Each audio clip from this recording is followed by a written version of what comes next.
안녕하십니까. 센트럴 흉부외과 원장 김승진 인사 올립니다.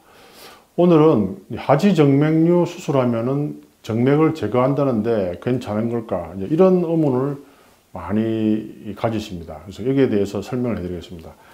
이 하지정맥류는 잘 아시다시피 이제 대복제, 소복제 정맥에 판막이 고장 나가지고 다리 밑에 있는 혈액이 심장 쪽으로 가야 되는데 못 가고 이제 밑으로 쳐져가지고 생기는 병이잖아요. 그러니까 지금 고장난 정맥이죠. 고장난 정맥은 인체에 점점 더 안 좋은 역할을 주는 겁니다. 그래서 치료의 원리는 이게 이제 정맥이라고 칩시다. 이게 이제 판막이라고 치죠. 이게 이제 판막이 이 종아리 근육이 수축을 하면은 이제 위로 올라갈 때 정맥피가 이게 이제 열리겠죠. 그리고 이제 종아리 근육이 이완되면은 중력에 의해서 피가 내려올 거 아닙니까? 그때는 이게 닫혀야 돼요. 이게 이제 완웨이 밸브니까 한쪽으로만 열리는 혈액인데, 근데 이게 이제 고장이 나면은 밑으로 이렇게 새지 않습니까? 이걸 역류라고 하는 거예요. 그러니까 이게 밑에 있는 정맥피가 꼼짝을 못하죠.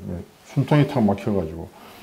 이 원인은 제일 많은 게 유전이고, 오래 서 있거나 앉아 있는 직업, 50대 이상, 여성 호르몬, 원인 모르게 올 수도 있겠죠. 여러 가지가 있는데. 자, 그러면 어떤 분들은 또 그렇게 질문도 하세요. 그럼 판막을 바꾸면 되지 않겠느냐? 좋은 의견이죠. 근데 심장 판막을 그렇게 하고 있죠. 근데 심장 판막, 금속 판막을 바꾸면은 가임기의 여성들은 임신도 못 합니다. 왜냐하면 이 금속 판막이 있으면은 인체에서 이거를 이물질로 인식하기 때문에 이 혈전이 막 생겨요. 혈전이라는 게 피떡이잖아요.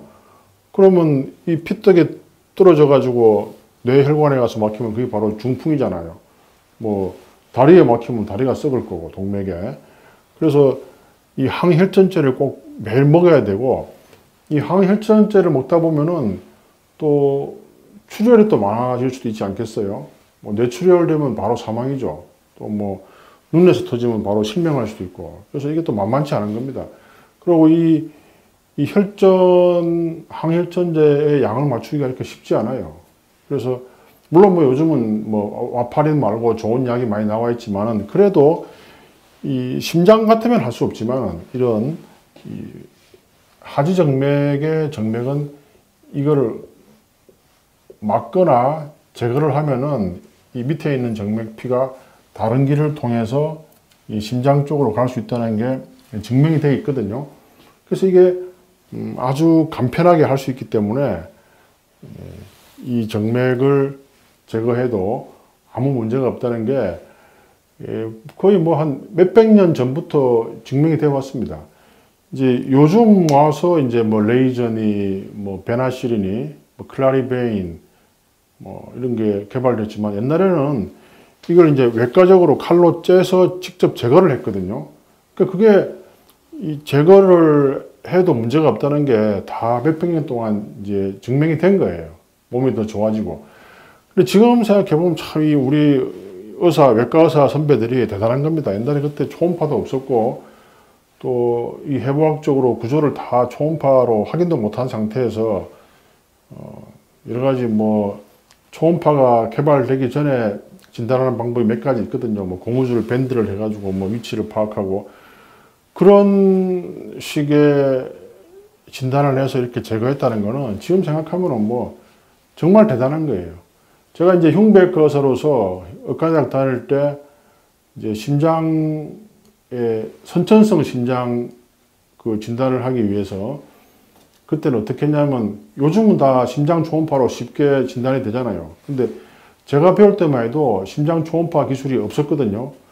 그래가지고 이 사타구니에 큰 바늘을 집어넣어서 그 안에 카테터를 넣어서 좌심방, 우심방, 좌심실, 우심실 그런 식의 혈액을 채취해서 그 혈액의 산소 포화도, 그걸 계산해가지고 아주 복잡하게, 아직도 내가 기억납니다. 너무 얼마나 복잡한지, 그거를 아주 정밀하게 계산을 해서, 이 안에 구멍이 어디에 있을 거다 짐작을 했거든요. 그러니까 얼마나 진단이 어려웠겠어요. 오진도 많고. 아직도 기억나는데, 그때 그때 우리가 배울 때만 해도 그 흉부외과에서 이 선천성 심장질환을 진단을 했어요. 아까 말한 그런 그 카테타를 하탈구니에 넣어가지고 그 기계도 뭐 방사선 촬영을 뭐 1초에 12번 하는 팍팍팍 하면서 우리가 또 얼마나 또 방사선 노출이 많이 됐겠습니까? 기계도 뭐 몇십억이니까 그 당시에 80년대 후반에 몇십억이니까 지금까지만 뭐 거의 1,000억 가까운 돈일 거예요. 물가가 뭐 그래도 몇십 배 올랐잖아요. 근데 그래 비하면 초음파가 이렇게 아주 작은 초음파, 물론 그 당시에도 초음파가 없었던 건 아니네요. 심장 초음파가. 근데 어쨌든 간에 하여튼 그런 그 초음파의 품질이 지금만큼 아주 고화질이 아니었기 때문에 정확한 진단이 지금처럼 나오지는 않았어요. 예. 그 정도로 이렇게 지금은 당연히 생각하는 뭐 CT나 MRI 당연히 없었고요. 이게 똑같습니다. 핸드폰하고. 이게 요즘 여러분들이 쓰고 있는 스마트폰 옛날에 없었잖아요. 그러니까 제가 참 그 학교 다닐 때, 그 20대, 30대, 뭐 그때하고 지금하고는 뭐 거의 무슨 다른 시대에 살고 있는 것 같아요. 뭐 진단이나 모든 게. 근데 지금은 또 이게 우리가 인간이라는 게 너무 적응이 잘 돼서 당연하게 생각하는데, 그 아직도 학교 다닐 때 실습 본과 4학년 때인가 그런데 이제 신경외과 실습을 갔는데 CT나 MRI가 없으니까 이게 머리 외상 환자가 왔는데 이 경동맥에다가 굵은 바늘을 쫙 찔러가지고 피가 펄펄 나올 거 아니에요? 그 안에 뭐 조영자를 슈팅해서 엑스레이를 찍어가지고 뭐 경동맥의 위치에 따라서 뭐 혈종이 어디에 있는가 완전히 이렇게 지금 생각하면 정말 원시적인 게 아니에요? 지금은 CT 하면 바로 그 위치를 알 수 있는데, 근데 이렇게 갑자기 확 넣으니까 혈관이 터져가지고 이제 그 자리에서 사망한 걸 제가 직접 눈으로 봤어요. 요즘 뭐 의과대학생이나 요즘 젊은 의사 같으면 그런 걸 상상할 수가 없는 거죠. 이게 제가 다닐 때만 해도 그때가 80년대에도 그랬을 정도니까 옛날에 막 몇백 년 전에는 얼마나 원시적이었겠습니까? 그래도 이렇게 다 수술을 잘 하신 거예요. 그리고 이게 이 포스만인가 프로스만이라고 이렇게 이 조영수를 처음 개발한 분이 자기 팔 동맥에다가 소변줄, 돈요관이라 그러죠. 그걸 넣어서 심장까지 넣어서 엑스레이 찍어서 이 증명을 한 거거든요.